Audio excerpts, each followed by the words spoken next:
Hello बच्चों, let's read this question. The question says, assertion, a conducting sphere charged up to 50 volt is placed at the center of a conducting shell charged up to 100 volt and connected by a wire. All the charge of the shell flow to the sphere. Reason, the positive charge always flow from higher to lower potential. Option first, both assertion and reason are correct, and reason is the correct explanation of assertion. Option second, both assertion and reason are correct, but reason is not the correct explanation of assertion. Option third, assertion is correct, but reason is incorrect. Option fourth, assertion is incorrect but reason is correct. तो इस question के अंदर basically हमें क्या बोला गया है, assertion के अंदर हमें देखा है कि एक कंडक्टिंग स्फीयर है जो 50 वोल्ट तक चार्ज किया गया है। इसको एक कंडक्टिंग शेल के सेंटर के ऊपर रख देते हैं जो कि 100 वोल्ट तक चार्ज है, एंड इन दोनों को वायर से कनेक्ट कर देंगे। तो फिर बोला है हमें कि जो चार्ज है शेल का ये स्फीयर की तरफ ट्रांसफर हो जाएगा। Charge of the shell flow to the sphere, sphere की तरफ ट्रांसफर हो जाएगा। रीजन हमें क्या दे रखा है कि जो पॉजिटिव चार्ज है ये हाई पोटेंशियल से लो पोटेंशियल की तरफ फ्लो करता है।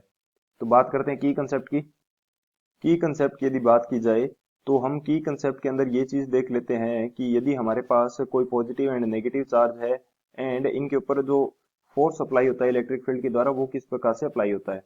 तो यहाँ पे मैं बात करता हूँ कि ये मेरे पास कोई इलेक्ट्रिक फील्ड है जिसको मैं एरो की डायरेक्शन के अंदर इलेक्ट्रिक फील्ड की डायरेक्शन है हमारे पास, ये मैं बोल देता हूँ ई है। एंड इलेक्ट्रिक फील्ड की डायरेक्शन क्या होती है हमारे पास, हायर टू लोअर पोटेंशियल की तरफ, यानी कि यहाँ कहीं हायर पोटेंशियल है जिसको मैं पॉजिटिव से शो कर रहा हूँ एंड यहाँ कहीं मेरे पास लोअर पोटेंशियल है जिसको मैं नेगेटिव से शो कर रहा हूँ। या बोल सकते हैं कि यहाँ जो वैल्यू है ये हमारे पास क्या है, V1 है एंड पोटेंशियल की वैल्यू यहाँ पे V2 है। सो जो V2 है वो क्या होगा, कम होगा V1 से। V1 ज्यादा होगा, V2 कम होगा, क्योंकि जिस डायरेक्शन के अंदर हम इलेक्ट्रिक फील्ड मेजर करते हैं उस डायरेक्शन के अंदर पोटेंशियल के अंदर ड्रॉप आता है या कमी आती है। सो ये हमारा एक जनरल कंसेप्ट हो गया।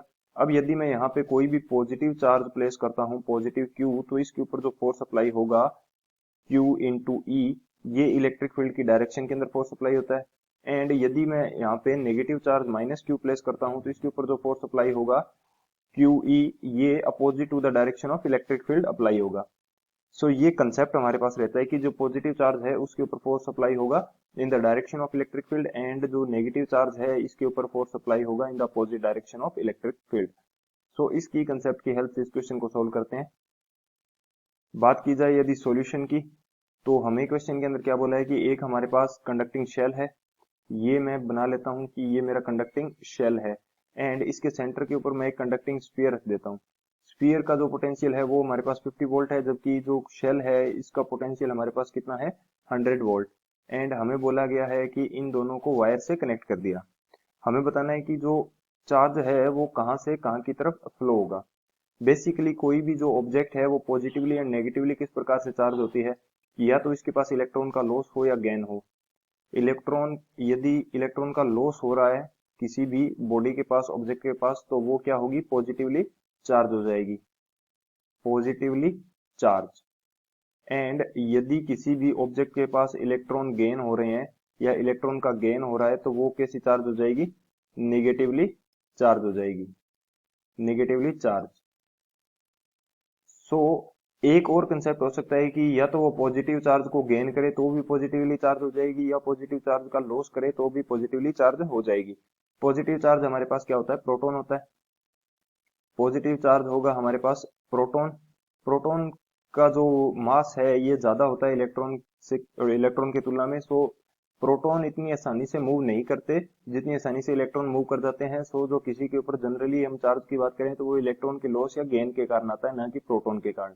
प्रोटॉन ज्यादा भारी होने की वजह से ये मूव नहीं कर पाते।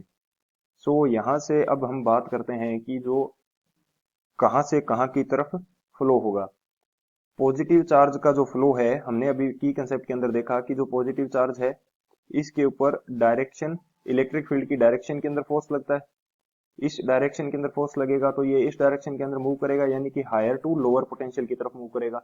एंड जो नेगेटिव चार्ज है इसके ऊपर फोर्स लगेगा opposite to the direction of electric field, यानी कि जो हमारे पास नेगेटिव चार्ज होगा, नेगेटिव चार्ज, नेगेटिव जो चार्ज है वो कहां से कहां की तरफ फ्लो करेगा, नेगेटिव चार्ज फ्लो करेगा lower potential to higher potential, lower potential to higher potential, lower potential to higher potential, जबकि जो हमारा पॉजिटिव चार्ज है वो हायर पोटेंशियल से लोअर पोटेंशियल की तरफ ट्रेवल करेगा।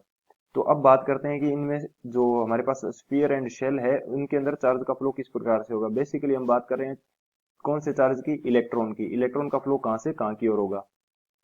तो कम पोटेंशियल किसका है हमारे पास, कम पोटेंशियल जो है वो स्फीयर का है।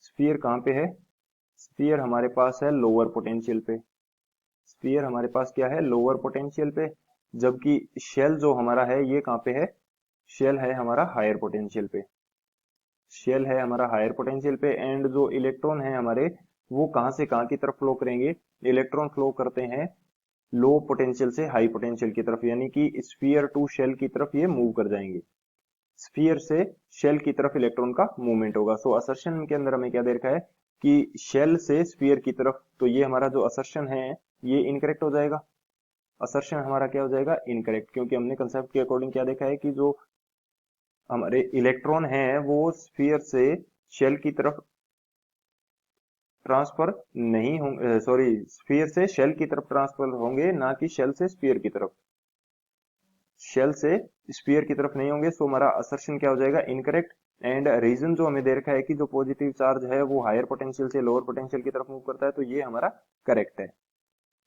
असर्शन हमारा इनकरेक्ट है, रीजन हमारा करेक्ट है, तो कौन सा ऑप्शन यहाँ से करेक्ट हो जाएगा, जो फोर्थ ऑप्शन है, assertion is incorrect but reason is correct, ये डी ऑप्शन जो है हमारा करेक्ट हो जाएगा। So option D is the final answer.